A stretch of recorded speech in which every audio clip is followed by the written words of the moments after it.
Welcome to Mermaid Song Tarot. I'm so glad that you guys are here today.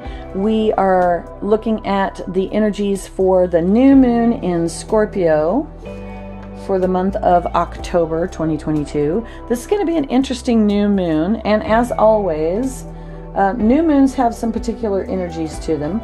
New moon energy is always a time of rest. It's a time when we set intentions for the next 2 weeks. It's a time of new beginnings, sowing seeds, starting new projects.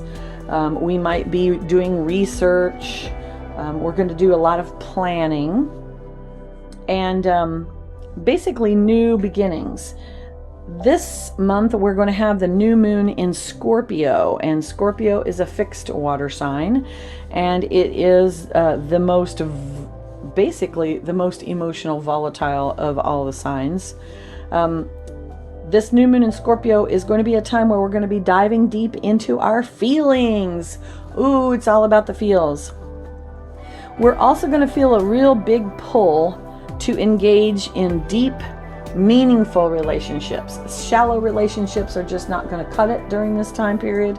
You will feel yourself drawn to having those deep, what is the meaning of life, the universe, and everything, conversations with people, and building those relationships with the people that you love in your life. The new moon in Scorpio, because it is in Scorpio is all about authenticity. Scorpios do not like to be fake, and they are not fake.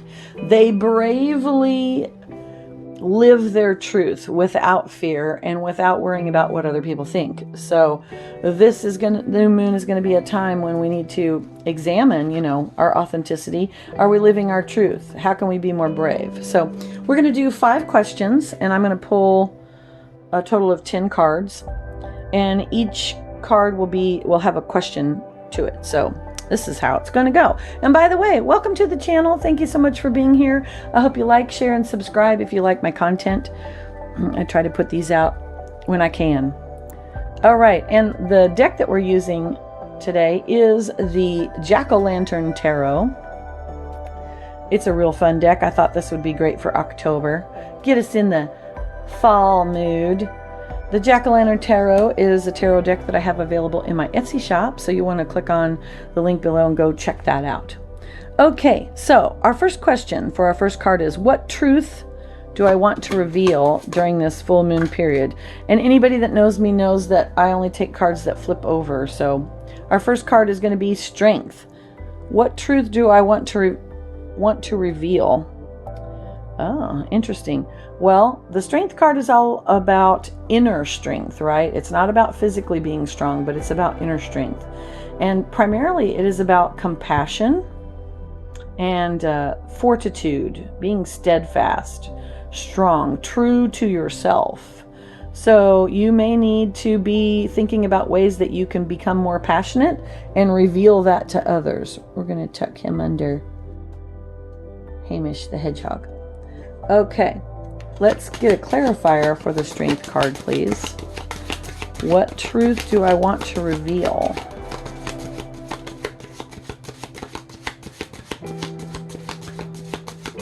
We're talking about authenticity. We've got the 3 of Wands.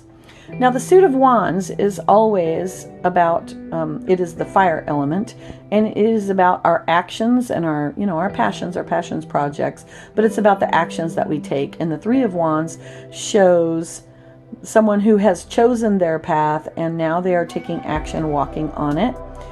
This is often the card of your ship is coming in. So there's an element of you've done some of the work and are beginning to reap some of the rewards. So this is nice, especially for new moon. So what truth do you want to reveal?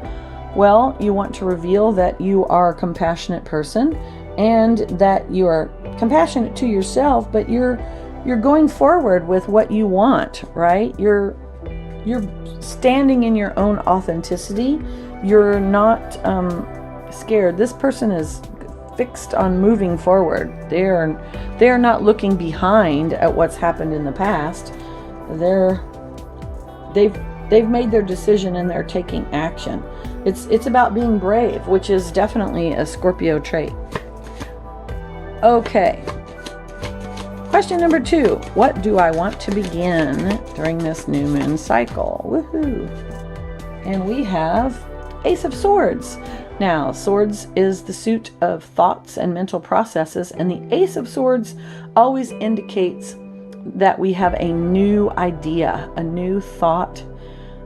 Something comes to us. It's something new. So you might be in a creative period and are ready to begin a new creative project of some kind. Keep in mind, this does not mean that you have to be an artist. We create in lots of different ways. So don't only think that, oh, I'm not creative, so that's not going to happen for me. I'd like to clarify the Ace of Swords, please. I can feel that it's not coming. Hang on just a second. We're going to shuffle. Okay. Clarify the Ace of Swords, please. What do I want to begin?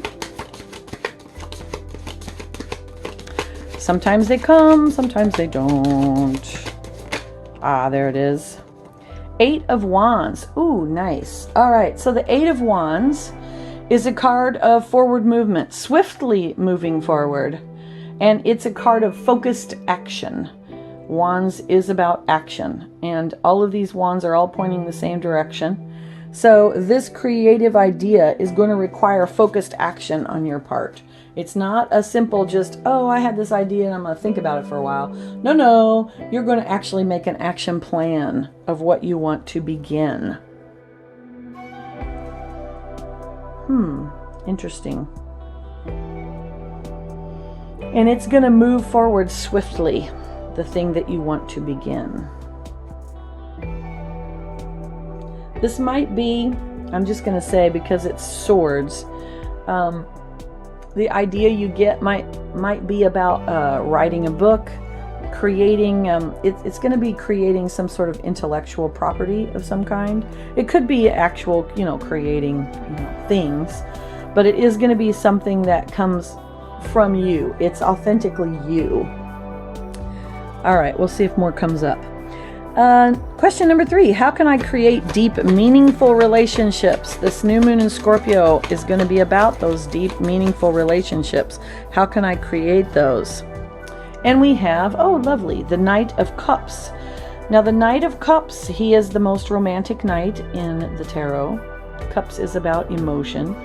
The Knight of Cups is, if it was a person, this person would be very demonstrative and always bring flowers and take you to the fancy restaurant and, do all those little things that are considered to be romantic. So, how can I create deep, meaningful relationships? This is a great card for that, because what this says is that we're going to need to show. We're going to need to show, not tell. That's what I just heard. Show, not tell. So, you're going to need to show your feelings in order to create deeper relationships. It's not just superficial. It's actually demonstrating how you feel to the other person so that they can really feel it. Let's clarify the Knight of Cups, please.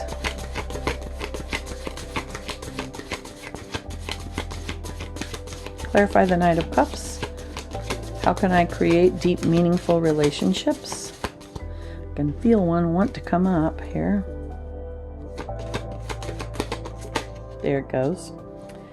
5 of Wands. Well, oops, let me show that to you. The 5 of Wands. Now, we got this in the full moon reading. Interesting that the energy is continuing, but it's in a different spot. 5 of Wands shows people who are kind of, everybody wants to be in charge, but nobody wants to take direction. They're all taking individual action, right?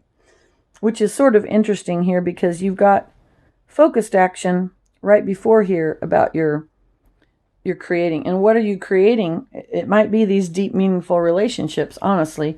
But is that going to work if there's constant arguing, or if the actions that you take are opposite from everybody else?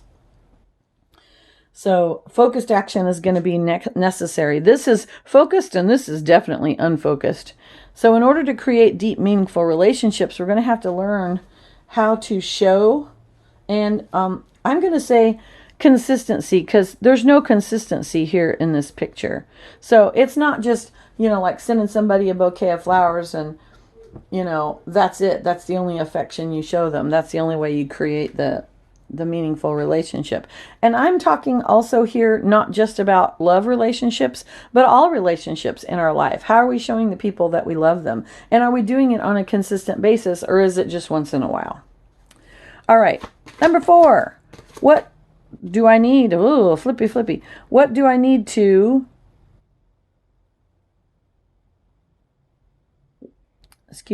What action do I need to take to live my truth? This one popped out and distracted me. I couldn't think what my question was. We've got the 6 of Cups. Again, Cups is about emotions. The 6 of Cups is always about, it speaks about looking to the past, perhaps to childhood, for clues. It often also talks about having a sense of childlike wonder. So what action do I need to take to live my truth? I'm going to honestly say, be more like a child. Live your truth. Think back to what hopes and dreams, what things did you want when you were a child? That's going to be a big clue as to how to live your truth. Children, especially really young children, they don't know how to lie. So they just are themselves all the time. They are truly authentic. How can we be more like a child in that way, to be living our truth and being who we really are? Not all of the things that society tells us we are. And then for a clarifier, we have King of Cups. Now the King of Cups, again, the suit of emotions and water. The King of Cups, he is compassionate and kind. He is in charge of his own emotions. He does not let them carry him away. The King of Cups is always shown seated on a throne that is either in the water or right near the water, showing his dominion over it. So he is king of his emotions. He doesn't let his emotions run away with him. He allows them to wash through him, and he feels them, but he doesn't let them get out of control so that he loses his ability to reason. So our question was, what action do I need to take to live my truth? We're going to reconnect to childhood and be childlike, but we're also going to need to master our emotions, not just reacting to what's going on around us or things people say, but really understanding, who am I and what emotion am I coming from? And not allowing ourselves to be triggered is what I just heard. All right, our final cards are always about, what does Spirit want us to know? Ooh, we have the Star. So the Star is a card of hope and faith. It is always a really great card to get in the tarot. It is a card that shows some balance. It shows balance between heaven and earth, or spiritual and material. And it's showing to have faith. It's hopeful. And we have the Ace of Pentacles. Nice. So the Ace of Pentacles. Pentacles is the suit of resources. Anything that is a resource to us, which can be coins, money, career, finances, but it can also be relationships, our energy, our time, those types of things. We've been talking about relationships for this new moon in Scorpio, and the Ace of Pentacles always shows a new beginning, right? So this is going to be a time of new beginning for you. Lots of hope here. You are going to need to take directed action, and this action is also going to involve your emotions, checking in with your inner child, right? Showing compassion to yourself as well as others, telling them how you feel. This is going to cause you to be able to build new resources. And this can be those deep, meaningful relationships that we need to work on. And this also might be a meaningful relationship with yourself, because this is a card about becoming more authentic. This new moon is about becoming more authentic and deep diving into our feelings, being brave and being truthful. All right, I think that's all we've got for you at this point for the new moon in Scorpio. in October 2022. I want to thank you so much for joining me today. Please hit the like button if you enjoyed this video. Tell your friends about it by sharing, and subscribe to my channel for some more content. Thank you so much for being here with Mermaid Song Tarot, and many blessings.